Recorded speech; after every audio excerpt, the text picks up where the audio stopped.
No hay una sola razón para que los norcoreanos luchen y mueran por Putin. Eso fue lo que escribió el presidente de Ucrania, Volodymyr Zelensky, en X, anteriormente conocido como Twitter, el 16 de diciembre de 2024. Aún así, los norcoreanos que luchan por Rusia y el presidente Vladimir Putin parecen estar cayendo como moscas en el Oblast de Kursk. Hay muchas razones detrás de esto, pero no son las que Zelensky tenía en mente. Estas razones son mucho más tangibles y al mismo tiempo desastrosas. La falta de un entrenamiento adecuado deja a las tropas norcoreanas completamente desprevenidas. Su inexperiencia en el campo de batalla se evidencia en cada paso en falso. La barrera del idioma solo aumenta el caos, convirtiendo incluso las órdenes más simples en confusión. Sin embargo, lo peor de todo son sus tácticas increíblemente defectuosas, tan mal concebidas que prácticamente garantizan el fracaso, y están provocando estas pérdidas abrumadoras. Analicemos entonces exactamente qué está fallando en el terreno, centrándonos en las tácticas que están convirtiendo a los norcoreanos en poco más que blancos fáciles en una guerra en la que nunca deberían haberse involucrado. Para comprender cuán grave es la situación en Kursk, primero debemos observar las sorprendentes bajas. Estas bajas están convirtiendo la guerra ruso-ucraniana en una trampa mortal para los norcoreanos. El 16 de diciembre comenzaron a surgir los primeros informes importantes sobre soldados norcoreanos luchando y muriendo en Kursk. Zelensky confirmó que las tropas norcoreanas habían participado en operaciones de combate en la región, y las pérdidas ya eran severas. Esta confirmación temprana marcó el inicio de un capítulo brutal y mortal para los norcoreanos en Kursk. El asesor de comunicaciones de seguridad nacional de la Casa Blanca, John Kirby, confirmó además las bajas norcoreanas, afirmando que los soldados norcoreanos habían pasado de posiciones secundarias a la primera línea en los últimos días. Aunque inicialmente no se proporcionaron cifras específicas de bajas, la gravedad de la situación se hizo evidente a medida que continuaron surgiendo informes desde el frente. El 23 de diciembre se confirmó que más de 3.000 soldados norcoreanos habían muerto o resultado heridos en el Oblast de Kursk. Eso representa una cuarta parte del total de 12.000 soldados norcoreanos desplegados en la región. Los informes provenientes de Corea del Sur fueron algo más conservadores, pero igualmente desastrosos. El Estado Mayor Conjunto de Corea del Sur declaró que al menos 1.100 soldados norcoreanos habían muerto o resultado heridos hasta ese momento. Aunque las cifras difieren, ambas fuentes coincidieron en algo. Las bajas están aumentando a un ritmo alarmante y no hay un final claro a la vista. La confirmación de esto llegó solo unos días después, el 27 de diciembre, cuando Kirby declaró que las fuerzas norcoreanas habían sufrido aproximadamente 1.000 bajas en una sola semana. Y sin embargo, Corea del Norte no muestra señales de retroceder. De hecho, los informes sugieren que Kim Jong-un, el líder supremo del país, está planeando enviar más tropas a Rusia. Este hecho impactante plantea la pregunta: ¿por qué? ¿Por qué Kim, ante pérdidas tan abrumadoras, continúa enviando más tropas, sabiendo perfectamente el destino que les espera? La respuesta es simple: avaricia. ¿Por qué? ¿A quién le importan las vidas humanas cuando hay tanto que ganar? Cada soldado norcoreano muerto es un pequeño precio a pagar por las recompensas que Kim está obteniendo del presidente de Rusia, Vladimir Putin. Primero está el petróleo. Desde marzo de 2024, Rusia ha suministrado a Corea del Norte más de 1 millón de barriles de petróleo, el doble del límite anual impuesto por las sanciones internacionales. Luego está la tecnología militar. Rusia está más que feliz de ofrecer incentivos a cambio de tropas. Corea del Norte está recibiendo sistemas de defensa aérea y conocimientos para lanzar sus satélites espías. Además, las imágenes satelitales muestran que Corea del Norte está ampliando sus instalaciones de producción de misiles, específicamente avanzando en los misiles balísticos KN-23 y KN-24. Pero no termina ahí. A Corea del Norte también se le han prometido aviones de combate como los MiG-29 y Su-27. Rusia está entregando aviones avanzados que mejorarán enormemente las capacidades aéreas de Corea del Norte. Por supuesto, Corea del Norte también está mejorando las capacidades militares de Rusia, suministrándole un flujo constante de artillería y proyectiles de mortero. Sorprendentemente, hasta el 60% de las municiones de Rusia provienen actualmente de Corea del Norte. Aún más impactante, Corea del Norte ahora está enviando armas más nuevas y avanzadas, como los sistemas de lanzamiento múltiple de cohetes de 240 mm, equipados con sistemas de guía de última generación. Pero todo esto tiene un precio. Según expertos, Rusia podría estar pagando hasta $572 millones al año solo para mantener a las tropas norcoreanas en el frente. En cuanto a las armas, podrían haber generado hasta $5.5 mil millones para Kim desde el inicio de la invasión.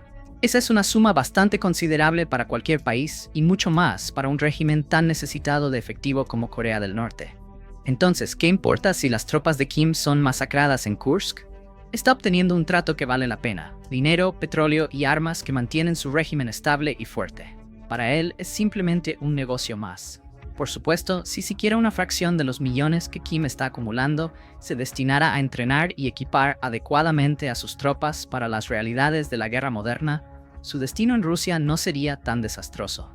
Con la preparación adecuada, no serían carne de cañón, marchando ciegamente hacia su muerte. Eso es exactamente lo que son las tropas norcoreanas en Rusia, y sus tácticas obsoletas son en gran medida las responsables.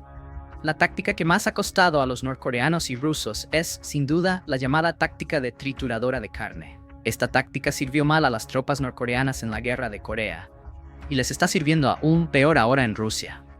La táctica se basa en el puro número de infantería avanzando en oleadas, con la esperanza de romper las defensas ucranianas, simplemente abrumándolas. Pero la trágica realidad de esta estrategia es que desperdicia vidas y logra poco más que carnicería. Después de todo, este enfoque es dolorosamente obsoleto frente a la guerra moderna. Esencialmente, las tropas norcoreanas corren por campos abiertos en grandes grupos, sin apoyo blindado. Y esos campos abiertos son un objetivo perfecto para los drones y la artillería ucranianos. Esta táctica convierte a las tropas norcoreanas en nada más que objetivos, fácilmente eliminados por ataques de precisión. A menudo ni siquiera pueden acercarse a su objetivo, y mucho menos penetrar las defensas. Esta táctica, francamente estúpida, ha sido empleada por los norcoreanos a lo largo de sus ataques en diciembre.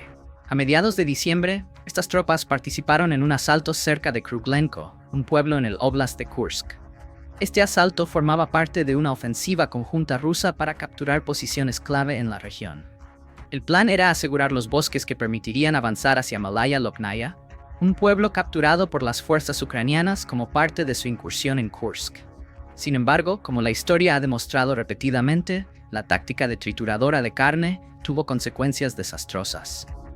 El asalto inicial, compuesto principalmente por infantería norcoreana, terminó en un rotundo fracaso. Las tropas fueron devastadas por drones y artillería ucranianos, aunque lograron establecer una posición en el bosque. Las pérdidas fueron enormes, lo que lleva inevitablemente a preguntarse: ¿valió la pena este pequeño avance territorial por tanta sangre derramada? Tras estas graves pérdidas, los comandantes rusos intentaron cambiar el enfoque del asalto, dirigiendo a los norcoreanos hacia otra área de Kursk salían. Pero una vez más, se repitieron las mismas tácticas ineficaces. Incluso con el cambio de dirección, las fuerzas norcoreanas fueron enviadas a los mismos campos abiertos. Allí, su infantería fue nuevamente diezmada por la artillería y los drones ucranianos. Así que, a pesar de algunos momentos de ganancia territorial, estos asaltos terminaron en auténticas masacres, con las fuerzas norcoreanas incapaces de lograr un éxito estratégico duradero. Por supuesto, este enfoque no es en absoluto nuevo para las fuerzas rusas. Putin ha confiado durante mucho tiempo en enviar tropas a campos abiertos sin apoyo, aceptando grandes pérdidas para obtener pequeñas ventajas temporales. Parece que ahora ha encontrado nueva carne de cañón: los norcoreanos, quienes, con su experiencia histórica en asaltos masivos de infantería, encajan perfectamente en este enfoque tan horroroso. Sin embargo, las consecuencias de la táctica de trituradora de carne no solo fueron desastrosas, sino que además se agravaron por otra táctica inútil, o mejor dicho, por la ausencia de una táctica real. Verás, los norcoreanos no han sabido esconderse adecuadamente durante sus avances. Al intentar concentrar fuerzas en áreas boscosas y lanzar contraataques organizados, han descuidado los principios básicos de camuflaje y ocultación. Aunque, siendo realistas, es posible que ni siquiera estén familiarizados con estos principios. Así de pobre es su entrenamiento y su experiencia en combate. Las fuerzas ucranianas ya han observado cuán mal preparadas están las tropas norcoreanas para el combate moderno, basándose en su reacción a los drones. En lugar de quedarse quietos o buscar refugio, como han sido entrenados los soldados rusos más experimentados, los soldados norcoreanos tienden a entrar en pánico y correr cuando ven o escuchan un dron acercándose.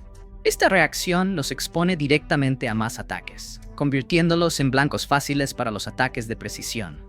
Su instinto de huir ante la presencia de un dron refleja una falta de disciplina que un entrenamiento adecuado podría haber corregido, enseñándoles el valor de quedarse quietos. Sin tácticas adecuadas de ocultación, las tropas norcoreanas quedaron completamente expuestas a los devastadores ataques ucranianos, transformando sus fuerzas masivas en objetivos fáciles. Los ucranianos incluso han utilizado municiones en racimo de los sistemas HIMARS para eliminar a los norcoreanos mientras avanzaban. El terreno estrecho tampoco ayudó mucho, dejando a las tropas norcoreanas agrupadas y desprotegidas frente al ataque. Pero esto es exactamente lo que las fuerzas ucranianas querían. Estas fuerzas aplican estrategias ingeniosas, a diferencia de sus enemigos en la guerra ruso-ucraniana. En una ocasión, las tropas ucranianas se retiraron de sus posiciones en el bosque, creando un vacío que los norcoreanos avanzaron para llenar inevitablemente. Las fuerzas ucranianas usaron drones para transmitir sus coordenadas a los sistemas de cohetes HIMARS, que desataron municiones personalizadas sobre las unidades de asalto norcoreanas densamente agrupadas. El resultado fue devastador. Un valle se convirtió rápidamente en una auténtica zona de muerte, y el avance norcoreano fue aplastado de manera decisiva. La incapacidad de ocultar adecuadamente sus posiciones y planificar escenarios de combate moderno no solo llevó a un asalto fallido, sino también a muertes completamente innecesarias. La falta de disciplina táctica, combinada con malas decisiones, dejó a las tropas norcoreanas vulnerables de una manera que podría haberse evitado con estrategias militares básicas. Al observar que los ataques de precisión ucranianos estaban eliminando a grupos masivos de soldados, los norcoreanos intentaron otra táctica absurda. Comenzaron a usar a sus propios soldados como carnada humana. Así es, enviaban a sus soldados directamente a la muerte en un intento de distraer a los operadores de drones ucranianos. Usualmente, un solo soldado servía como carnada viva, mientras que otros soldados en la unidad esperaban que los drones ucranianos apuntaran a la carnada para derribarlos. No sorprende que esta táctica resultara en otro desastre catastrófico. En pocas palabras, los operadores de drones ucranianos no cayeron en esta táctica. No solo eso, sino que también identificaron rápidamente las posiciones concentradas de las tropas norcoreanas que esperaban cerca. Fueron luego atacadas por golpes de precisión, y los sobrevivientes fueron cazados por más drones, poniendo fin de manera rápida y brutal a sus tácticas fallidas. En última instancia, la táctica de carnada humana no fue más que un costoso ejercicio de inutilidad. Los intentos de Corea del Norte de sacrificar soldados como distracción resultaron únicamente en bajas masivas y fracasos militares. Y por si eso no fuera suficiente, las tropas norcoreanas también mostraron un total desprecio por sus heridos. Aún peor, esto no parece ser el resultado de una mala planificación o un simple descuido. Más bien, refleja una mentalidad táctica profundamente inculcada en prácticas militares obsoletas. Los informes de soldados ucranianos en el terreno han destacado consistentemente este comportamiento perturbador. Un informe estremecedor detalló un ataque de dron con cámara en primera persona, que impactó a un grupo de 3 soldados norcoreanos, derribando a 2 de ellos. A pesar de las claras señales de vida, el tercer soldado no mostró urgencia en ayudar o pedir ayuda. En lugar de eso, se quedó quieto unos momentos observando a los caídos. Luego siguió adelante, como si las bajas fueran solo un contratiempo menor. En otro caso, los proyectiles explotaron a solo unos metros de los soldados norcoreanos, pero continuaron avanzando sin reaccionar ni reconocer el peligro que acababan de enfrentar. Esta inquietante indiferencia hacia el bienestar de sus compañeros, e incluso hacia ellos mismos, resalta no solo la brutalidad de sus tácticas, sino también el profundo desprecio por la vida humana que parece permear la cultura militar norcoreana. Pero de nuevo, no están solos en esto. El enfoque norcoreano refleja estrategias similares empleadas por las fuerzas rusas, que también han sido ampliamente criticadas por su falta de cuidado hacia los heridos. Este enfoque permitió a las tropas norcoreanas lograr algunos avances significativos en Kursk. Incluso cuando los grupos de asalto norcoreanos sufrieron bajas masivas, continuaron avanzando bajo un intenso fuego de apoyo proporcionado por las unidades rusas y con la influencia de la guerra electrónica contra los drones ucranianos. A pesar de ser alcanzados por ataques de precisión y bombardeos, la infantería norcoreana se mantuvo implacable, aunque completamente ignorante de las enormes pérdidas que estaban sufriendo. Según el bloguero militar ucraniano Yuri Butusov, no se realizó ninguna evacuación de los heridos o muertos durante estos asaltos, lo que añade un nivel adicional de crueldad a su estrategia. En estas circunstancias, no es sorprendente que las imágenes del campo de batalla muestren a menudo montones de cadáveres norcoreanos yaciendo exactamente donde cayeron, abandonados por sus propios compañeros. Es una cosa que el régimen trate a sus soldados como desechables, pero es otra completamente diferente cuando tus propios compañeros ni siquiera intentan ayudarte, dejándote morir solo en el campo de batalla. Este brutal desprecio por los heridos refleja una ruptura profunda, no solo en la estrategia militar norcoreana, sino también en el sentido de camaradería y hermandad que típicamente une a una fuerza de combate. Esta táctica, al igual que todas las demás empleadas por los norcoreanos en Kursk, no logró en última instancia los resultados deseados. Lo único que consiguieron fue dejar un rastro de muerte y sufrimiento a su paso. Sin embargo, como se mencionó al principio del video, el elevado número de muertes no puede atribuirse únicamente a las malas tácticas militares norcoreanas, especialmente cuando prácticamente todo está en contra de estas tropas en Rusia. El primer problema evidente aquí es el entrenamiento rudimentario que recibieron los soldados norcoreanos antes de ser enviados al combate. Con poco tiempo y recursos disponibles, a estas tropas se les dio solo una comprensión mínima de la guerra moderna. ¿Y quién estuvo a cargo de entrenarlos? Las fuerzas aerotransportadas rusas y las brigadas de Marines, unidades que ya habían sido diezmadas por meses de fuertes bajas y numerosos asaltos fallidos. Para empeorar las cosas, muchos de sus instructores experimentados estaban muertos o incapacitados, dejando a los norcoreanos bajo la tutela de tropas que ya habían pasado por un infierno. Por lo tanto, no es sorprendente que estos reclutas estuvieran desesperadamente mal preparados para las complejidades de la guerra contemporánea. Para quienes quieran detalles específicos, se informó que la Brigada 810 de Infantería Naval estuvo involucrada en el entrenamiento de los soldados norcoreanos en el Oblast de Kursk. Esta brigada no tiene precisamente la mejor reputación, por decirlo suavemente. En 2023 estuvo envuelta en un escándalo después de que se revelara que su personal estaba utilizando deliberadamente armas químicas en Ucrania, una flagrante violación del derecho internacional. ¿Son estos los instructores ideales para soldados que necesitan un entrenamiento de calidad? Claramente no, pero esta falta de entrenamiento adecuado no fue solo teórica. Lo vimos en el campo de batalla cuando los soldados norcoreanos, exhaustos tras cruzar campos abiertos bajo fuego, se sentaron a descansar. Sí, escuchaste bien. Por alguna razón, parecían no tener nada que temer en un campo abierto durante una guerra, ¿verdad? Sin embargo, nadie les había enseñado a esperar el tipo de desgaste feroz que enfrentarían en un combate moderno. Luego está el problema de la barrera del idioma, que creó aún más caos en la coordinación de los norcoreanos con las fuerzas rusas. Informes desde el frente sugieren que la comunicación entre los dos grupos era prácticamente inexistente. En algunos casos, incluso ocurrieron incidentes de fuego amigo, incluido un momento desastroso en el que las fuerzas norcoreanas dispararon contra vehículos del batallón ruso Akhmat, lo que provocó la muerte de 8 soldados chechenos. Aunque esto fue un trágico error, no fue completamente inesperado. Al fin y al cabo, tienes a dos fuerzas tratando de colaborar sin siquiera entenderse mutuamente. Era un desastre anunciado. Y no olvidemos las condiciones invernales, que exacerban cada problema que enfrentan. Cuando el terreno está cubierto de nieve y hielo, el movimiento se convierte en una lucha constante. Pero para los norcoreanos, no era solo el clima un desafío. Era también su total falta de equipo y preparación. No estaban listos para el frío amargo, y esto hizo que sus posiciones fueran aún más visibles para las fuerzas ucranianas, que no tuvieron problemas en eliminarlos uno por uno. Al final, está claro que cuando combinas tácticas inferiores, entrenamiento deficiente, falta de equipo y una coordinación desastrosa, obtienes un número altísimo de bajas. Y los norcoreanos aprendieron esta lección de la manera más dura. ¿Una tragedia? Sí, pero una tragedia predecible. ¿Dónde están los rusos en todo esto? ¿Qué están haciendo frente a estas desastrosas bajas norcoreanas? Si le hicieras esta pregunta a Putin, probablemente te respondería con otra pregunta. ¿Qué norcoreanos? Así es. Los rusos están haciendo grandes esfuerzos para ocultar el hecho de que las fuerzas norcoreanas están en Rusia. Y déjame decirte, están haciendo todo lo posible.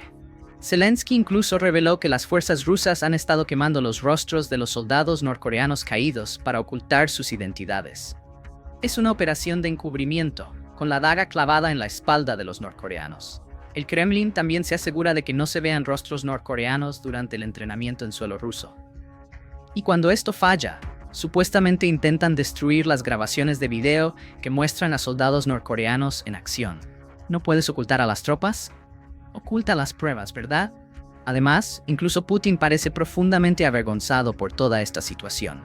A pesar de sus relaciones abiertas con Corea del Norte, el presidente ruso se aseguró de no mencionar a las tropas norcoreanas durante su conferencia de prensa anual Línea Directa en diciembre.